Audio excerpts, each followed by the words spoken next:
It's the 11th of April, and the time is 5:05 p.m. My name is Dingane Lutuli, and yes, I've missed a couple of days already in the log. But it's not because I've been slacking off. In a surprising stroke of luck, I had a job interview to prepare for. A former colleague of mine, we got retrenched around the same time. He got into a consulting firm a couple weeks ago through a connection from tertiary, and he put in a good word for me. Pretty sure it was a flop, though. The one tie I own doesn't sit right anymore, and I kept saying basically in my answers. Like, I left my own body and heard how often I was saying it, and I knew I was done for. It's a shame, really. I spent an embarrassing amount of time rehearsing corporate buzzwords in front of the bathroom mirror. So, it's back to business that doesn't pay, but can't reject me. For this entry, I'll be dictating File 1, Entry 5, another short story by Dlamini Lutuli, written in black pen on several exam pad pages. Text written almost entirely in English. Once upon a time, there was a woman whose home was on the outskirts of her village. It had belonged to her mother before her. She was a strange one, you see, with strange ways, and had been shunned from the village by its people. The woman was just a child when she had to watch her mother walk beyond the borders of the village, while she remained in her father's house, cared for by his second wife. After much time had passed, though, and she was well of age, she ran away from home one night and left the village to find her. Her mother was no longer of sound mind by then, and the woman cared for her in her final years, grateful to her ancestors for what time they could share. The woman was, of course, also shunned from the village. Just as strange as her mother, she would hear them whisper when they glimpsed her, among the trees where they all fetched firewood. She will surely go the same way. The woman knew she was not like her mother, did not speak in ill mutterings or craft clay puppets, or grow her crops in unusual patterns. But she didn't care about the opinions of people who had treated them both so poorly, of her family who had allowed it to happen, of the man who deigned to come to her homestead, bringing promises of safety and reacceptance to the village through their marriage, only to get what he wanted from her and disappear in the night. At least he had bothered to leave her with something worth the indignity. A child. The woman gave birth to a son, and though she worried that he would take after his now absent father, he grew into a mild and kind-hearted young man. He loved her as she did him, helped her with her chores about their home, taking them over entirely as she got older and her body began to betray her. When he came of age and she told him of his father back in the village, gave him leave to know his family as was right, he declared that he did not wish to know people that had abandoned his mother. With all the struggle that had beset her life, it warmed her heart to know she had been blessed with such a wonderful boy. She did not think for a moment that that blessing might just as easily be taken away. The woman's son fell ill, a fever of some sort, one that no medicine or spiritual cleansing could stop. She cared for him in his final months, pleading with her ancestors that the time they shared was not enough, but despaired alone in her hut when he took his last breath. She stared at him, her darling son, lifeless on his reed mat, and shook her head. She had endured her solitude outside the village after caring for her dying mother. She had endured the harsh cruelties of the people she once called neighbors. But this, the extinguishing of the one light in her life, she could not accept. The woman was not strange like her mother had been, but she had listened to all her mutterings. She had listened when her mother said that death was something one could return from. 3 nights passed, and on each night the woman washed her son in water mixed with sap from umdlebe, a succulent tree from her mother's garden. She rolled him up in his mat on the 3rd night and hauled him out into the dark. She strained against the weight of his body, her back aching, and her leg, which had troubled her for years now, twinging with each step. But she did not stop until she reached the bare patch of earth at the end of her homestead. This was where she had buried her mother, surrounded by tall grasses to keep her protected and in peace. Not far from her, the woman dug a shallow hole and pulled her son face down into it. She retrieved a large stone that she had tucked into the rolled-up mat, as well as a rod of metal that she'd sharpened against a whetstone. She held up the tools under the light of the full moon. It had to be a full moon, her mother would say. The moon fetched her wood from the land beyond the living, and this was the night that marked her return. With the rod held above her son's head and the stone above the rod, the woman drove the metal halfway into the base of his skull with a single strike. With the second strike and the third, the rod was fully buried. She covered her son's form with soil, making sure to leave no part of him exposed, and waited. Cold winds whistled, crickets sang their song, and she waited. The woman thought she would be surprised when her son broke through, arms outstretched, fingers scrabbling away at the earth that held him. When he coughed up dirt from his lungs and gasped for air, as though he had not been still as his grave an hour ago. No, what surprised her was how he seemed no different than before. The paleness of death was gone from his skin, and he greeted her fondly, telling her they should return to their huts and not catch sickness in this cold. It was as if he had never died, and so the woman gladly carried on as before. They returned to their home, their chores, their simple life, with only the thin spot of metal on the back of her son's head to mark what she had done that night. It seemed all was well. That is, until at night a month later, when he disappeared. The woman could not find him in any of their 3 huts, or out in the yard of their homestead. She called out for him, and when she heard no response, she began to worry. He had been looking ill that week, much like the first days of his fever, even though he protested that he felt fine.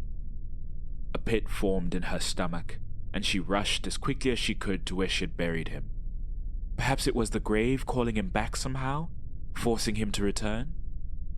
She came upon the plot, though, and found the earth undisturbed. Not knowing what else to do, she returned to her hut and cried herself to sleep, certain her son had been taken from her again. When she woke the next morning, she heard noises coming from their kitchen hut. She entered it and almost wept with joy to see her son cooking porridge for their breakfast. She asked him if he was well and where he had gone. "I'm quite well, mother," he told her. "I was simply taking a walk."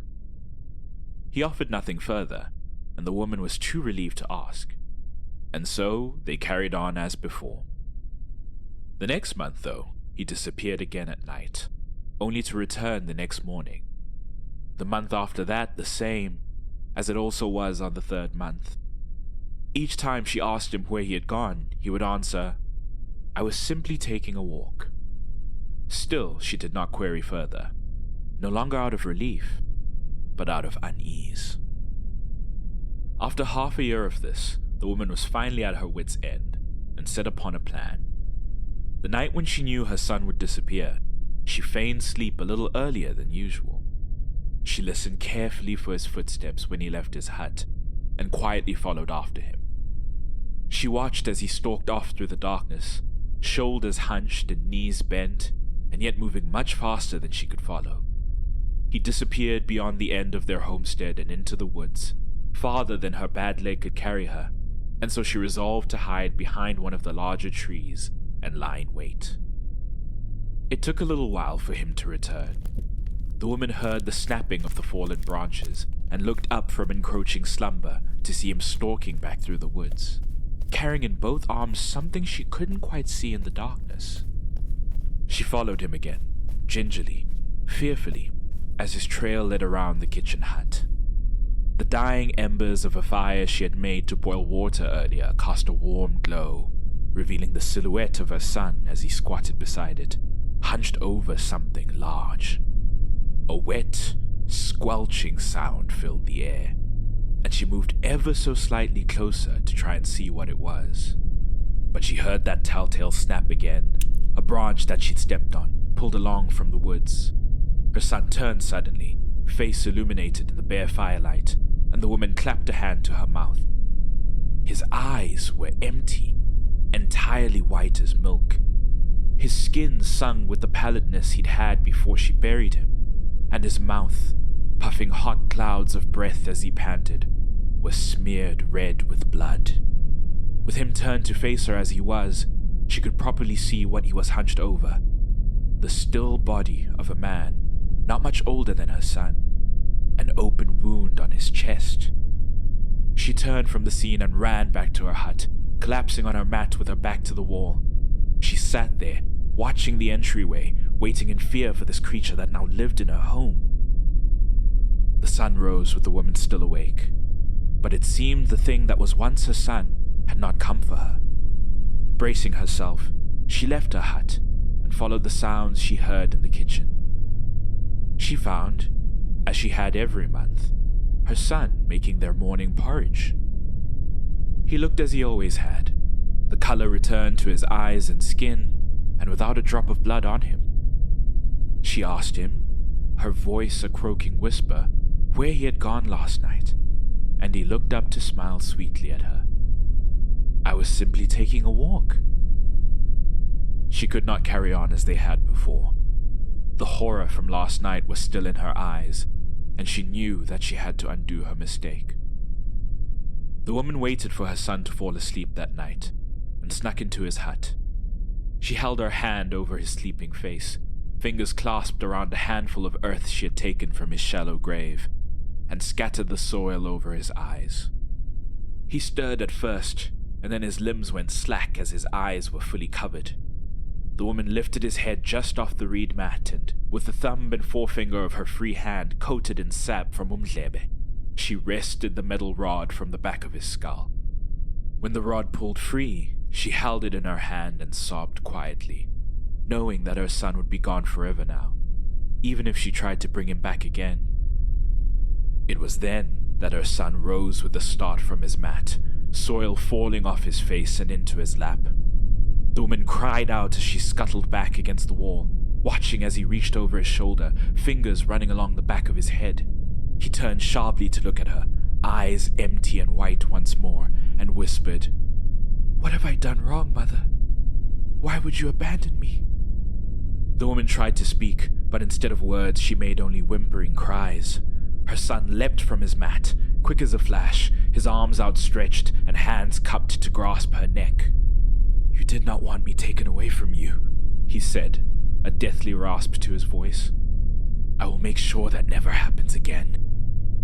He began to strangle her then, and she grappled in vain against his powerful hold, as black spots blotted her vision, and consciousness left her. It was still dark when the woman woke. She felt weight pressing down on her, and struggled with her body until it gave way and she could push herself up. She coughed up something that filled her lungs, and spat out when she tasted that it was earth. She took a gasp of cold air, her eyes adjusting to the darkness, and saw the tall grasses all around her. She knew then where she was. She looked up to see her son leaning over her, staring down with those empty eyes, the full moon hanging just over his shoulder. He smiled his sweet smile, made haunting by the white of his gaze. "You don't need to worry anymore, Mother," he said. "Now we can take a walk together." With muted horror, the woman reached for the back of her head, and her fingers brushed against the jutting end of a metal rod. Boy moms, am I right? I'm sorry, that sounds too glib for the tone. But also, who am I apologizing to? The fictional woman who raised her son from the dead? This is what the liberal agenda wants from you. Alright, zombies. Surprisingly not unusual in Zulu folklore. I remember being young and watching a local soapy where one of the characters turns their enemy into a zombie-like being, which was unexpected to say the least. But my mother shared that her mother had told them a tale of someone in her village who had supposedly done such a thing. That's actually probably where my father got the inspiration for this one.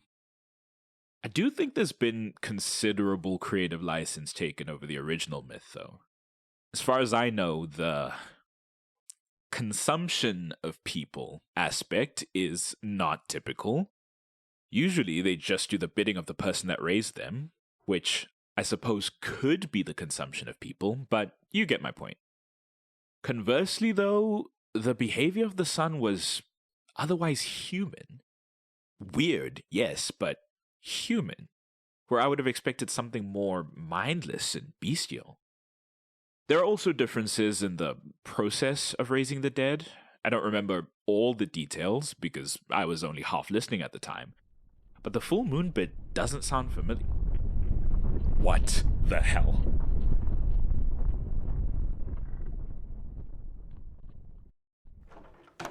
You okay? Yeah? Why? Didn't you feel that? It must have been a tremor or something. No. Is everything alright? Yep, all good. It's not showing on the audio, and this microphone picks up every single plane in a 50k radius, which means I fully imagined that. Alright then, looks like I'm in need of a little beauty sleep, so I should probably close this one out.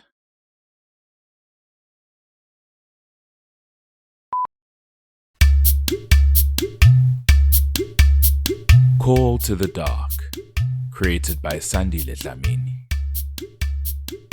Featuring Dingane, voiced by Sandile Dlamini, and Dingane's roommate, voiced by Kelly Lynn. To keep up with the show, visit @CallDarkPod on social media or email calldarkpod@gmail.com.